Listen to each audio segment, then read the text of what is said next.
synonymous with conspiracy, so hence ergo, part of the show is going to talk about some sort of conspiracy, and if there isn't one, we'll try to create one out of nothing, or out of Al Gore something. But let me ask you, is any of this weather related to HAARP? No.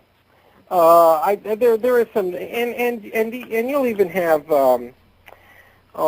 his name is skipped me. I'm sure you've probably had him on the show. He downplays it now as well. Angels don't play this harp. Nick Begich. Oh. I've had him on my show as well. A neat guy. He really, I really like him, and he's well thought out, and he really does base much of his study on science, which is great. Mm-hmm. But he doesn't see any cynical thing the military's doing for whatever. Okay, well, let's try a different way, Mitch. What conspiracy do you see? Can you give me any kind of conspiracy on this? Somebody's doing something wrong. I want to know who it is and what they're doing. Oh, I don't know. I guess the closest thing to I've always been fascinated with the JFK assassination. I just don't buy the one bullet theory. So no. There's and I'm very suspicious, keeping a very open mind to 9/11. It just doesn't smell right. I think there's more involved there than we've certainly been led to believe. Okay, all right. And now, right now, I understand there, and I don't know if it's still yet today as this program, but are there still 4 major earthquake swarms happening, or are they over now? No, they're not over. They're still going on, and there's no conspiracy about that. Anything that I produce, anything that I write, anything that I put in my books is fact-based. My guideline is to make it strong enough to pass a peer review. These events are occurring, and one of them I'm keeping my eye on the most of the time is what's happening in what's known as the Cascadia subduction zone, which is goes up into Canada, just up around Vancouver, BC, just north of there.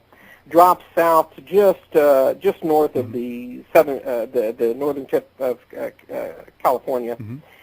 And there's been a swarm of quakes that's occurring right off of the Oregon coast. I mean, very unusual because the size of these quakes that are occurring there.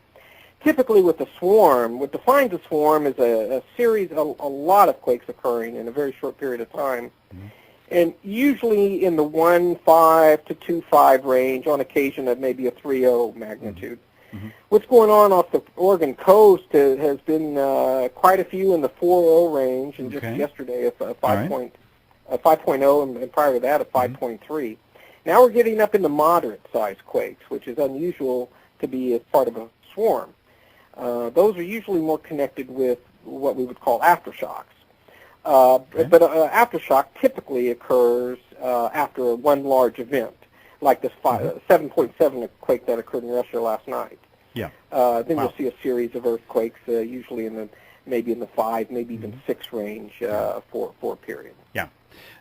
What's your take on? I think we asked last week's guest. I want to ask you too, because you're obviously. I mean, you have a program called Earth Changes. But what's your take on the 5,000 to 7,000 lightning strikes that hit California?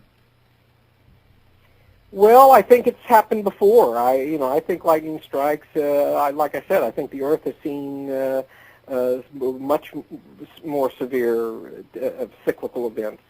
I think it's certainly not usual, especially in our timeline. What happens is us as humans, we tend to think in our lifetime. So we think generally in periods of 50 years or 70 years, maybe 100 years. We don't think in 1,000 years or 10,000 years or 100,000 years. So we kind of have this little microcosm of how does it affect me? And so if you look into history, even now today, you'll see a big splash news event. We have a record heat wave that we haven't seen in 50 years. Right. Well, what you forget about is that it happened 50 years ago. In other words, that it's not, it's happened before. So, I mean, it's very, I think it was up to 1,400 separate fires occurring in California right now. It's really, really spooky. And by the way, everyone, it looks like Andy has updated the live chat there. He, of course, has the guest website there and has the latest earthquakes for the last 7 days links, solar flares, and microburst animation. So if you get a chance while you're listening or watching, click up in there. Well, this wouldn't be, again, Mitch, this wouldn't be the Edge unless somehow or another we dragged Planet X into this. Is that in any way affecting our weather? All right, yeah. Boy, that thing just never goes away. All right, here's the deal. I'm certainly keeping an open mind to this idea, and let's remember who brought this to our conscious. That's Zachariah Sitchin in New Bureau. Yeah, and I've had personal interviews with him over the years. I've talked to him. Yeah. Now here's what's surprising to most. Probably it sounds like most of your audience is that Zachariah Sitchin himself mocks these recent Planet X people. He laughs at them. He tells he wants to slap them and say, "Look, I'm not expecting the Bureau to come around for another 300 to 400 years." And he also doesn't advocate that it's going to sneak up on us. So that's Zachariah Sitchin, who many believe is the ultimate authority on the Bureau. Now let me put my other hat on. Okay.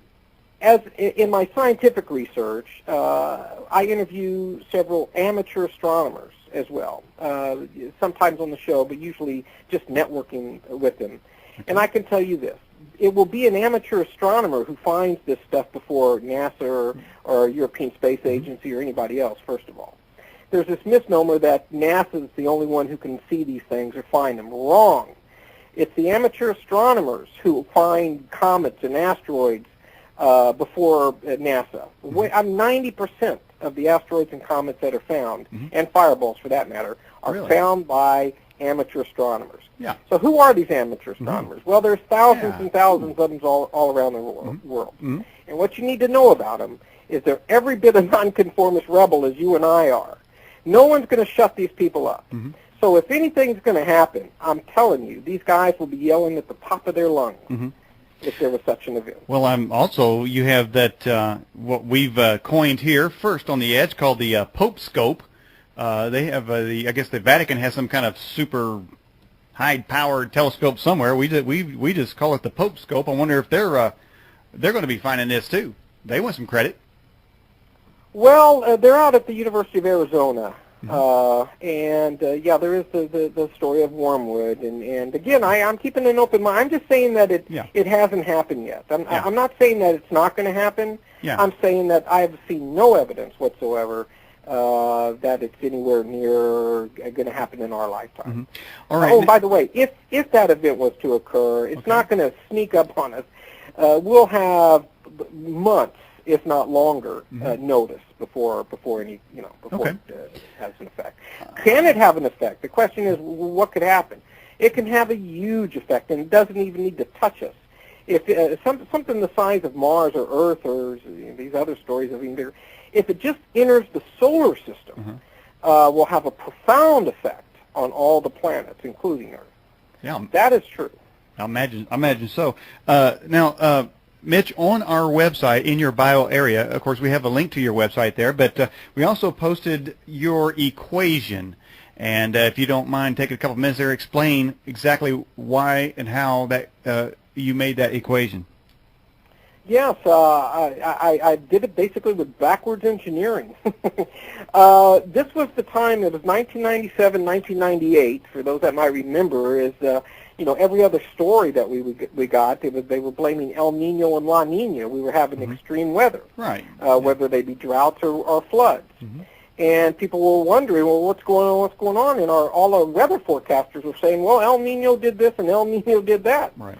And I became quite curious about that. Well, what the heck's El Nino?